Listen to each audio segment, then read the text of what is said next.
અરવલ્લી જિલ્લાના ગાજણ ગામે લુખ્ખા તત્વોનો આતંક મચાવ્યો। જિલ્લામાં પોલીસનો ડર રહ્યો નથી।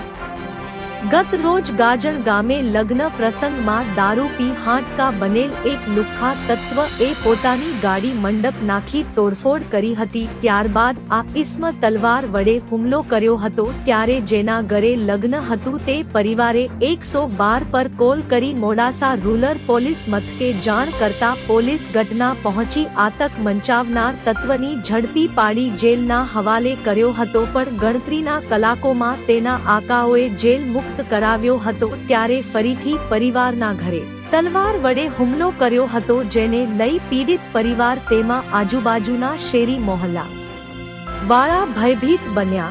ડર માહોલ ઉભો કરનારના માથે મોડાસાના જાણીતા બિલ્ડર છુપા આશીર્વાદ મોડાસા રૂરલ પોલીસ સ્ટેશન અને અરવલ્લી જિલ્લા પોલીસવાળાને ફરિયાદ કરવામાં આવી।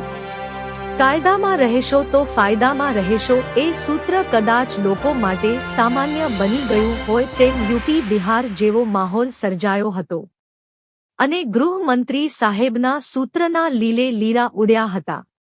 આખા વિસ્તારમાં ભયનો માહોલ ઊભો કરનાર માથાભારે તત્વને સામાન્ય ગુનો નોંધી છોડી દેવા છે કે પછી અસલ કાયદાનો પાઠ ભણાવવામાં આવશે તે જોવું રહ્યું।